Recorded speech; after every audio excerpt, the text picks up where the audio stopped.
Welcome to the Making of Me podcast, where we explore the stories, experience, and challenges that shape who we have become. Today's guest is Andrew Wilson, neuro performance coach, QHTT practitioner, author of The Enemy Within, A Fear as Our Greatest Opponents, and host of Beyond the Transcendence with Andrew. After losing his mother at a very young age, Andrew found himself navigating grief, burnout, and addiction. This connection, outwardly functioning but internally unrevealing. Through deep inner work, unconscious programming, and emotional healing, it transformed that pain into purpose. Today, he helps high achieving professionals move from burnout to breakthrough by healing at the roots, mentally, emotionally, and spiritually. Andrew, it's a pleasure to have you on the show. It's a pleasure to be here, Aro. Yeah, thank you.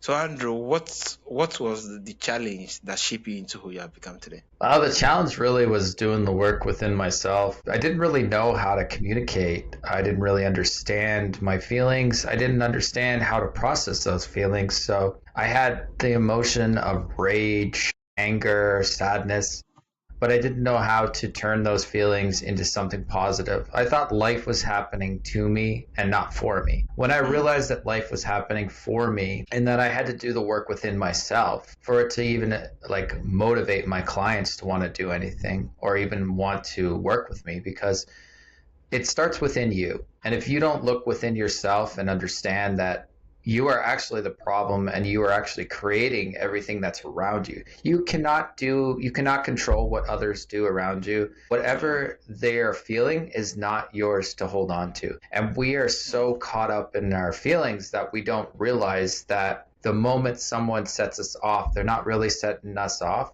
We're setting ourselves off. We're telling ourselves we're angry. We're telling ourselves we're sad.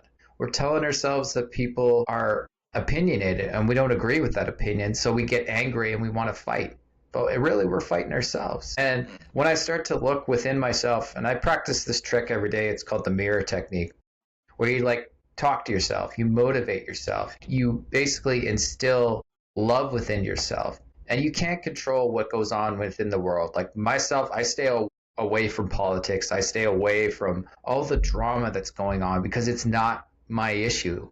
My issue is with me. And if I want my clients to work with me, I have to work on myself first. Yeah. So that's the biggest thing, is working on yourself. So my biggest obstacle was learning that. And I've spent over 30 years blaming others for my problems when really I was the problem. Wow. So it shows you how to alchemize your pain. Amazing. I think this just speaks volume, especially when you make reference of, sometimes other opinions of you, they do it doesn't have a whole lot to say, but your internal judgment and a whole lot in there, being that yes, you have to look inward, know what is in there, and being that usually most times we live out from what is within, except we actually more like keep looking at what is within. We can't capture what we actually replicate out, being that it happens automatically. Yeah, amazing. So how did the loss of your mother impact your identity and sense of self? Well, at one point, I just got tired of being angry. There was something inside of me that said, you have to change. This isn't working. Enough is enough. And that was when I started to learn about meditation and spirituality and learning to just allow myself to be and not worry about anything else that was going on outside of me. I had to fix what was going on within me. And the biggest change was looking inside of me and realizing that I was the problem. I created all the trauma that I went through. I created all the fights and the relationships that I didn't have because I was thinking in the wrong sense of mind. I was thinking in the wrong sense of feeling, because we are easily manipulated by our feelings. So if you're angry, you're easily manipulated. Why not manipulate those feelings into something positive? You are hypnotized 24/7 and you don't even realize it, because all hypnosis is self-hypnosis.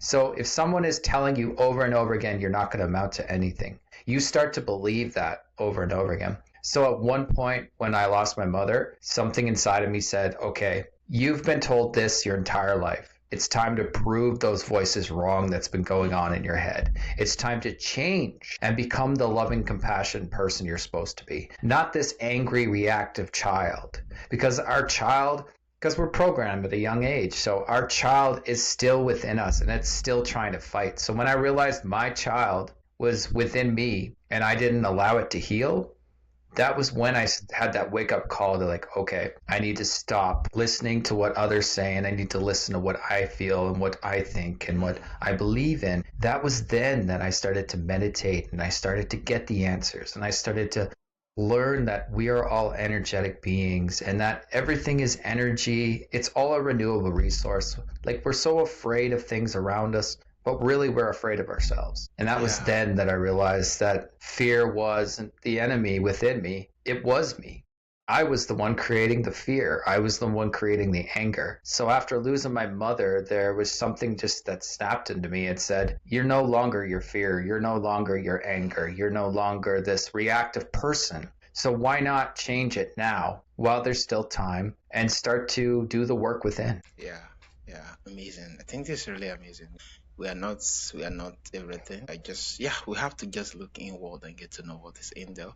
Yeah, being that everything that we get to live out, it's what is in there, and yeah, the fear is within, and the fear is, and being able to decode everything, yeah, really speak a whole lot of volumes. So, what is the biggest misconception now people have about healing trauma? Well, first of all, the trauma that you have within yourself is the trauma that you created. You let Mm, those voices manipulate you. You let those voices tell you these things, and you started to believe it. We are suggestible beings. Dr. Joseph Murphy said it the best. You can have a placebo at any moment you want. Like in the book, he was talking about how the power of our subconscious mind and our mind, it can control us or we can control the mind. So our mind, whenever allow it to control us, it will put us in a wrong path, the path that we're not supposed to be on. It'll put us in situations that we don't need to be in. It'll put us in a mindset that makes us scarcity, poverty, angry, fearful, judgmental. Instead of allowing ourselves to fall in that path, why not motivate ourselves day in, day out, and to see something that your trauma was actually a blessing? My trauma was a blessing. Because if it hadn't been for my trauma, I never would have been talking to you right now on this podcast. I never would have been where I'm at in my life. So I bless my trauma. I'm grateful for my trauma because it has taught me so much about myself. And the things that have happened to me in life, I forgive everyone that's done it to me because they themselves are going through it too. We're all going through it. We are suggestible beings. Therefore, the suggestions we take are all negative. None of it is positive. And when it is positive, someone right away will shut it down and make it negative because we're allowing it to happen because we're being hypnotized 24/7. Why not hypnotize into yourself into wealth? Why not hypnotize yourself into health? That's where I see that. If you see yourself as having trauma, your trauma is guiding you in the right direction. Your trauma is going to give you something that you've never experienced before. It's going to make you do the work. Me, myself, I didn't allow myself to do the work. I was numbing myself with drugs, alcohol, cigarettes, work, all of it. I was doing that. I didn't give myself time. And when I did get myself time, I was ready to explode because we bottle it all up. We just let it fester inside of us. And this is how cancer starts. This is how illness creates. Our words are like spells. What you tell yourself is what you're creating, what you are being.